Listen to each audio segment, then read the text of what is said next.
আমাদের সাবেক প্রধানমন্ত্রী তিনি অসুস্থ অবস্থায় পড়ে আছেন, বেগম খালেদা জিয়া। তেনাদের ওইদিকে মাহফিলে গিয়েছিলাম। তিনি অসুস্থ, তেনার জন্য সকলেই দোয়া করেন, সবাই দোয়া করতেছেন তেনাকে আল্লাহ জানি সুস্থতা দান করেন। অনেক আলেমেরা, মুফতি, মুহাদ্দিস, হাফেজ, আলেম, হিন্দু থেকে, বৌদ্ধ থেকে, খ্রিস্টান থেকে, যে দলেই করুক না কেন সকলেই দোয়া করতেছে আল্লাহ জানি শেফায়ে আজিলা কামিলা দান করেন। সকল বলুন আমিন। ওই রকম নেতা আমরাও চাই, যেই নেতার দ্বারা এই দেশে ভালো কিছু উন্নত হবে, ঠিক কিনা বলেন? তিনি একটা কথা বলেছিলেন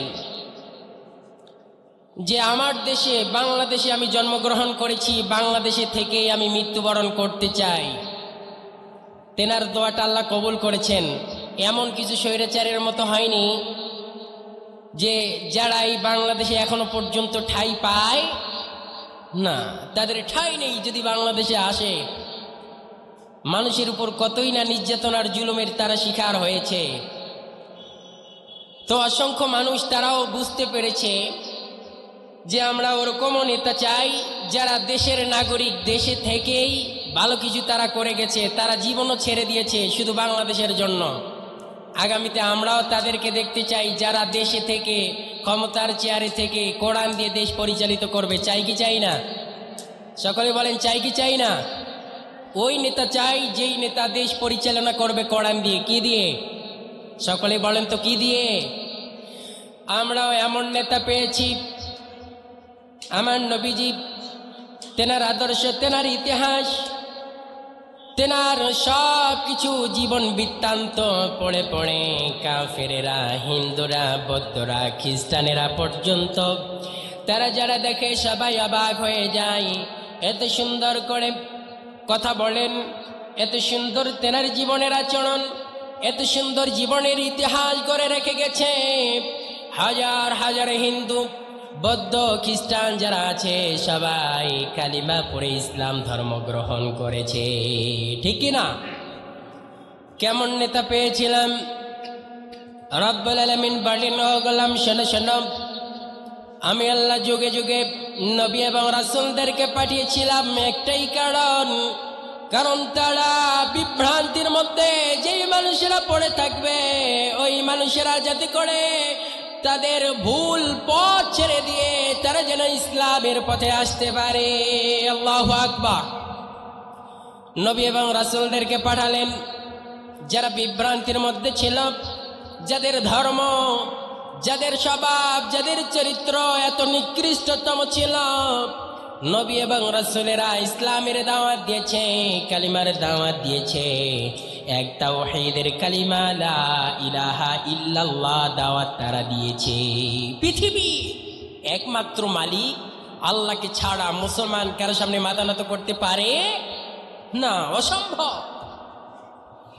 এইদিকে তারা ভাবলেন না, যেমনে ভাবে রব্বুল আলামিন নবী এবং রাসূলদেরকে বানিয়েছেন, পাঠিয়েছেন, সব নবীরা ইসলামের দাওয়াত দেয়, কালিমার দাওয়াত দেয়। নবীরাও দাওয়াত দিয়ে দেন ইসলামের দাওয়াত।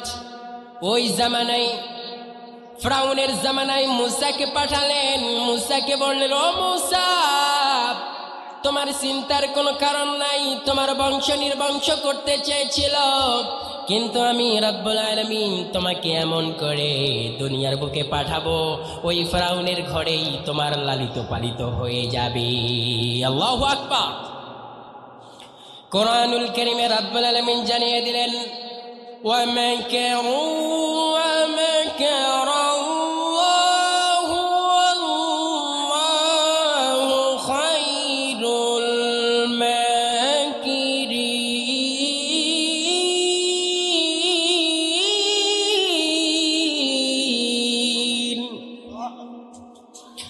যত কায়দার, যত কৌশল করে কোনো লাভ নাই। আমি রব্বুল আলামিন যদি দুনিয়ার বুকে মুসাকে যদি পাঠায় দেই, পৃথিবীর কোনো শক্তি নাই আমার কাছ থেকে মুসাকে কেড়ে নিতে পারে। আল্লাহু আকবার। বারবার চেয়েছিল মুসার বংশ নির্বংশ করতে, যাতে করে মুসা আর কখনো পৃথিবীর বুকে আসতে না পারে। কারণ মুসা যদি দুনিয়ার বুকে আসে, ওই ফিরআউনের রাজপ্রাসাদ যা আছে সব কিছু লণ্ডভণ্ড করে দিয়ে দেবে। আল্লাহু আকবার। এটা কানার মনে জানা আছে না নাই? এইদিকে যত জ্যোতিষগুলো আছে, যারা বৈজ্ঞানিকগুলো আছে, এই জামানায় যেমনি করে গণকের অভাব নাই, ওই জামানায় গণকের অভাব ছিল না। তারা পর্যন্ত ফিরআউনকে জানিয়ে দিয়ে দিলেন এই সময় এমন একজন শিশু জন্ম নেবে যার নাম মুসা, তোমার সব কিছু লণ্ডভণ্ড করে দিয়ে দেবে। আবারও দেখেন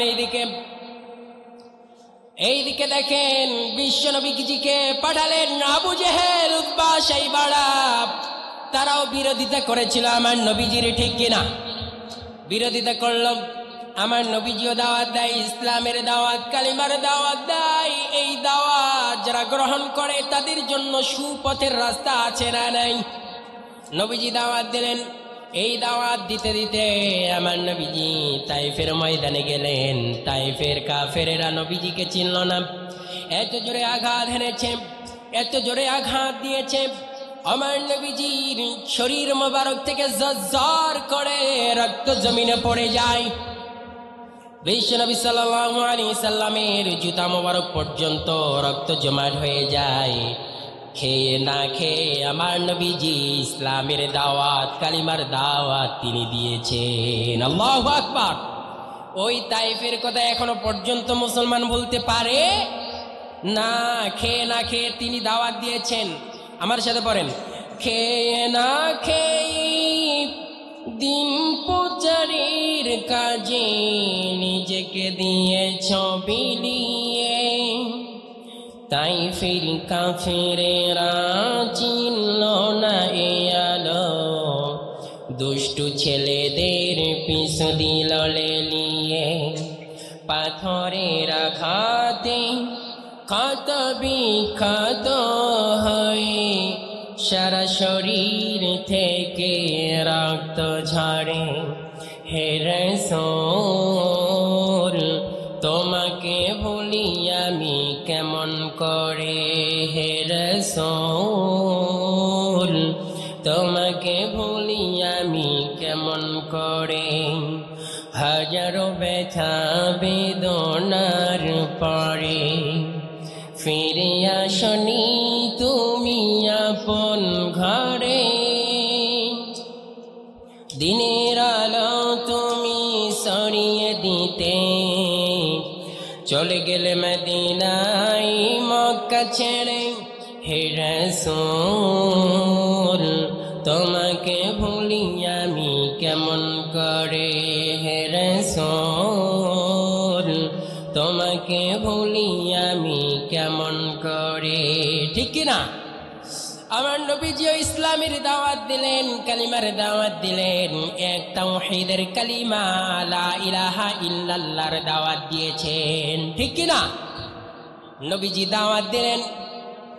তাইফের ময়দানে দাওয়াত দিতে দিতে আমার নবীজি এমনকি আবু জেহেলকেও বারবার দাওয়াত দিলেন, ও চাচা কালিমা পড়ো, ও চাচা ইসলাম ধর্ম গ্রহণ করো।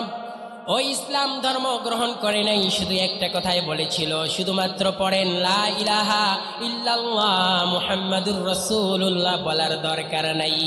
আল্লাহু আকবার। কি বলেছিলেন? চাচা শুধু আপনি কালিমা পড়েন, লা ইলাহা ইল্লাল্লাহ, এক আল্লাহ ছাড়া পৃথিবীর কোনো মালিক থাকতে পারে না। বারবার দাওয়াত দিলেন, ইসলামের দাওয়াত, কালিমার দাওয়াত দিয়েছেন। এই দাওয়াত যারা গ্রহণ করে নাই, লাঞ্ছিত অবস্থায় তারা দুনিয়ার থেকে বিদায় নিয়ে চলে গেছেন, ঠিক কিনা? আজও আলেমরা একটাই দাওয়াত দেয়, কালিমার দাওয়াত, ইসলামের দাওয়াত দেয়। ওই দাওয়াত যারা গ্রহণ করে নাই তাদেরকেও লাঞ্ছিত অবস্থায় বিদায় করেছেন কে? লাঞ্ছিত অবস্থায় দুনিয়ার থেকে বিদায় করেছেন কে? বাংলার জমিন থেকে পালাতেও আর বাধ্য থাকে নাই। আমার নবীজিও দাওয়াত দিলেন, ইসলামের দাওয়াত। কি অপরাধ ছিল? একটাই অপরাধ, ইসলামের কথা বলা। কি অপরাধ? কালিমার কথা বলা। কি অপরাধ ছিল? কোরআনের দাওয়াত দেওয়া। এই কারণে আমার নবীজিকে মার খেতে হয়েছে। আমার নবীজির আদর্শ, নবীজির ইতিহাস, এইগুলো যখন কাফেররা পড়ে, হিন্দুরা পড়ে, বৌদ্ধ থেকে পড়ে, খ্রিস্টান থেকে যখন পড়ে সবাই বলে না এটা অন্য কোনো মানুষের স্বভাব চরিত্র হতে পারে না, নিশ্চয় এটা আল্লাহ তাআলার একজন বন্ধু হতে পারে। আল্লাহু আকবার।